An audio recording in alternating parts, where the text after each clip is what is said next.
El gobierno confirma que no comprará 14 millones de libros escolares y la medida tendrá impacto dispar en las provincias. Fue el Ministerio de Capital Humano quienes señalaron que se ha tomado esta disposición y la pregunta que seguramente muchos están haciendo, ¿qué tipo de impacto va a tener esta disposición en la educación?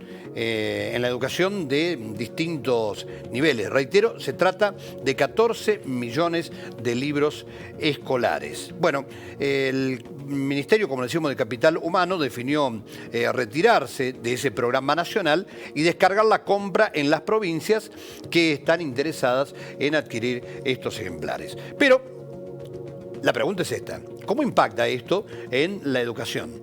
Hemos invitado aquí en Argentina Noticias a la doctora Isabel Borges. Ella es doctora en educación y con ella justamente queremos charlar acerca de este tema, del impacto que va a provocar esta medida recientemente anunciada por el gobierno. Doctora, buenas tardes, bienvenida. ¿Cómo le va? ¿Qué tal? ¿Cómo está usted? ¿Cómo está, Jorge? Gracias por invitarme.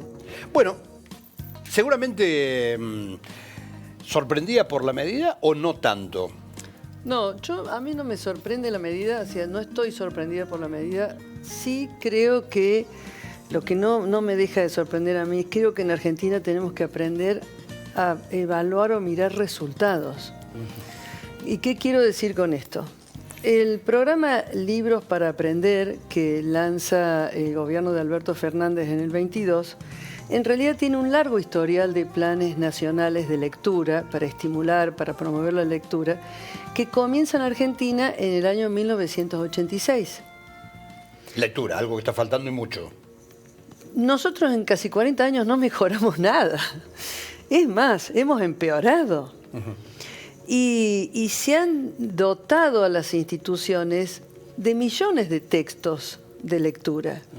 Lo que acá está faltando es saber qué pasa, por qué no aprenden los chicos a leer, por qué no se disfruta de esa lectura, por qué no se le da un aprovechamiento realmente fecundo a todos esos textos escolares, qué pasa con la implementación de una pedagogía o de competencias pedagógicas que realmente generen en los estudiantes de todos los niveles, ¿no? Y básicamente de nivel inicial, primario y secundario, una capacidad, una competencia lectora, un gusto por la lectura. Ahora, doctora, esta medida, sí, tal así anunciada por el gobierno, ¿es de alguna manera una medida, digo, que va a tener, quizás no en el corto plazo, pero sí en el largo plazo, un impacto negativo en la educación o no? Yo creo que este gobierno, y esto es una opinión totalmente personal, ¿no? Está teniendo estrategias que de alguna manera detonan temas, ponen sobre la mesa cuestiones que en realidad deberían disparar muchos otros aspectos. Para mí no alcanza con sencillamente frenar el programa en el sentido de, bueno, a ver, paremos acá, veamos qué vamos a hacer con los textos escolares. Esta medida de dotar y dotar y dotar ciegamente tampoco sirve. O sea, no sirve mandar millones de textos escolares y después los chicos no aprenden a leer. Pero solamente frenar esa dotación tampoco alcanza para solucionar el problema. Había algunos argumentos que daban cuenta que, bueno, se hablaba de que no estarían llegando a tiempo, que hay una cuestión de logística que también tiene su costo. Lo cierto es que estamos hablando de una suma importante de dinero y nos lleva a pensar si acaso directamente, como también se han tomado otras medidas similares, el gobierno lo único que piensa es decir, bueno, ahorramos en esto, no compramos estos manuales y se terminó. No lo sabemos. No sé si eso es lo único en lo que está pensando el gobierno. Yo creo que sí es necesario ordenar el tema, como tantos otros temas, ¿no? En lo que el Estado ha estado siendo muy pródigo. Yo me acuerdo de haber trabajado en escuelas donde estaban los packs de libros sin desenvolver. Sí, años. Claro. Bueno, pero este es un problema ya no del gobierno, sino del caso de los docentes, de los directivos. Tenemos exactamente, tenemos otro problema. Te llegan los libros, a veces las escuelas o porque no consideraban que esos libros eran los más adecuados, o porque no estaban de acuerdo, por las razones que fuere, o porque no terminaban de implementar una política institucional, escolar, al interior de la escuela, de poner verdadero énfasis en la enseñanza de la lectura, en la promoción de la lectura. Le pregunto, ¿algunos de esos libros tal vez buscaban el denominado adoctrinamiento? Si es que realmente se puede adoctrinar a alguien a través de un libro, del contenido de un texto. Sí, se puede adoctrinar.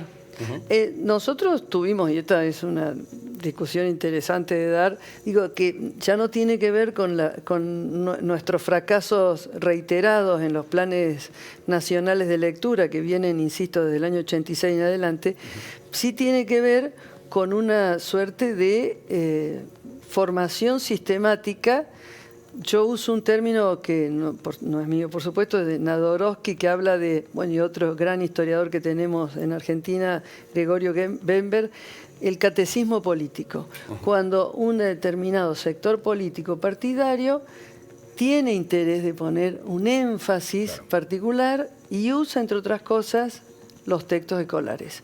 Un ejemplo de esto son los manuales de secundaria y del plan Fines para jóvenes y adultos, que se implementaron en el gobierno de Cristina Kirchner en el año 2015 en Formación Ciudadana y Historia Argentina. Son manuales que realmente de manera alevosa promueven una mirada de la historia argentina que favorece, digamos, el propio partido, el propio sector político, poniendo... No es neutral, digamos. En absoluto. Digo, si bien es difícil, pero... En ninguna acción educativa puede ser absolutamente neutral. Y está bien que así sea. Hay que tener posicionamientos. Pero una cuestión es el posicionamiento ético, de principios incluso, no solamente de valoración en el sentido de una mirada política, sino la distorsión de la realidad, de los hechos políticos. Los manuales de historia y de formación ciudadana del 2015 en adelante borraron prácticamente la figura de Alfonsín. Borraron figuras como Alberdi, Roca, Sarmiento, o lo que se hizo mención, o si se hizo mención de estas figuras de nuestra historia, se hizo mención desde un lugar totalmente negativo. Bien. Doctora, no la despido aún porque quiero compartir con usted una nota, pero en este caso referente a lo que ha dispuesto la provincia de Santa Fe, ya no con relación a esta compra o no de textos y a esta medida dispuesta por el Gobierno Nacional, sino a una disposición del Gobierno Provincial de Santa Fe que ha dispuesto premiar con una suma determinada, según el cargo docente, a los docentes que tengan asistencia perfecta en esa provincia. ¿Quiere que escuchemos a las autoridades santafesinas? Sí. El año pasado el conjunto de los santafesinos a través del Estado y a través de los recursos que el Estado destina a educación pagó 100.000 millones de pesos en reemplazos. La proyección para este año son 250.000 millones, eso implica 250 millones de dólares. Es mucha plata. Creemos que es mucha plata, nosotros consideramos que eso no está bien, no es correcto. Tomamos algunas medidas, como les dijimos, en su momento los convocamos a este mismo ámbito para mostrar un informe con respecto a la incidencia de personal, de personas a cargo, para el cuidado y para, digamos, el otorgamiento de licencia, que considerábamos que estaba distorsionado. Tomamos una medida en ese sentido y modificamos la manera en que se piden y se declaran las personas a cargo, siendo un poco más restrictivos, más razonables y más lógicos. Eso ya generó un impacto y está generando un impacto. A su vez también, con los pocos recursos que tenemos en el Ministerio, que estamos ampliando y que vamos a ampliar, empezamos con tareas de auditorías médicas. Estamos haciendo visitas en domicilio, estamos haciendo visitas en consultorio para hacer una supervisión de auditoría y control médico de las licencias otorgadas. Nos hemos encontrado con una altísima tasa de retorno a tareas habituales, que vamos a tener un ahorro, una mejor utilización de este recurso económico destinado a los docentes. Esa proyección nos permite generar una instancia que denominamos de alguna manera asistencia perfecta, porque vamos a premiar de manera económica. Creemos que lo importante es lo simbólico y lo cultural. Nosotros queremos mejorar sistémica y culturalmente el sistema, pero creemos que las cuestiones materiales ayudan y no son menores.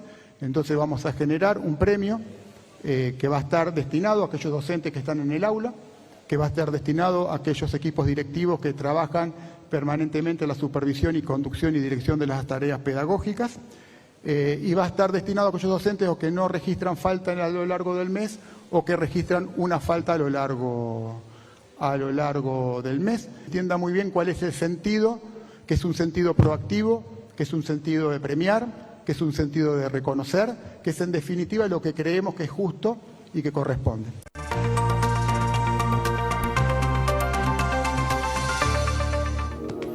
Bueno, ahí está. Los docentes que en Santa Fe tengan asistencia perfecta van a recibir distintos montos y el gobierno explica claramente que esto es porque hay mucha ausencia de parte de los docentes en las escuelas. Doctora, usted, por su experiencia, ¿qué opina acerca de una medida de este tipo? ¿Es positiva? Y yo creo que sí, tiene que ver con esto de que hablábamos hace un ratito de, bueno, ir buscando un orden en el Estado. Yo creo que está muy bien tener el derecho a la licencia de la naturaleza que fuere, digamos, ¿no? Por cuidar un hijo enfermo, un familiar enfermo, por, bueno, etcétera, etcétera, etcétera. Ahora, cuando esto se vuelve una dinámica que es demasiado laxa en el sentido de que renuentemente se están cometiendo ausencias o, bueno, se falta el trabajo, y esto genera toda una cuestión. Yo tengo presente el tema de una docente tomando licencia, entonces se cubre con una suplencia, esa suplente se toma licencia, se cubre con otra suplencia. Esta cadena puede llegar a ser insostenible. Y creo que está muy bien incentivar la asistencia perfecta, digamos, o el cumplimiento, porque de alguna manera tenemos que ir ordenando un sistema que se ha vuelto demasiado permisivo y que no resuelve de fondo un buen salario. Porque digo, por otro lado, los docentes tendrían que tener los mejores sueldos, junto con los médicos y toda la fuerza de seguridad. Tendrían que ser nuestros servicios realmente esenciales y prestigiados y reconocidos. Terminamos teniendo ahí de alguna manera, un perfil de profesionales o de personas dedicadas a tareas que son tan valiosas que empiezan ellas mismas, digamos, a trabajar en condiciones que no son las más favorables y donde en esas condiciones también se van tomando estos permisos de faltar más de la cuenta. Claro. Bueno, veíamos ahí que en la página señalaba, hablaba de un monto, pero rápidamente vamos a discriminar, porque, por ejemplo, aquí encontramos que aquellos docentes, por ejemplo, que no registran inasistencias en el mes, van a cobrar 57.400 para cada cargo docente, 114.000, como veíamos recién en la página, para los cargos directivos y de supervisión, y 4.784 por cada hora cátedra a nivel superior y 3.827 por las horas cátedra de otros niveles. Esto es lo que ha dispuesto el gobierno de la provincia de Santa Fe. Los gremios, por supuesto, que se oponen a dicha medida. Pero usted considera que puede ser una buena medida. Seguramente los docentes y aquellos que no faltan nunca deben estar muy, pero muy de acuerdo con esta disposición. Y a mí me parece que en algún punto nosotros tenemos que llegar a dar las discusiones que realmente nos merecemos como país para tener una educación de calidad, y una de ellas es pagar los mejores sueldos que podamos. Este retaseo constante tampoco le hace bien a nadie, y yo creo que en eso los gremios no han colaborado demasiado. Bueno, y ahí tenemos justamente el comunicado de los gremios de docentes de la provincia de Santa Fe, haciendo justamente referencia a esta disposición del gobierno provincial. Doctora Isabel Borroques, lamentablemente se nos ha terminado el tiempo, pero podríamos seguir hablando mucho más, no solo de este tema, sino también especialmente de la educación en la Argentina. No obstante, queda abierta la posibilidad para que en otro momento sigamos hablando. Sí, por supuesto. ¿Sí? Muchísimas gracias, Jorge. Gracias a usted. Muy amable. Por favor. Buenas tardes.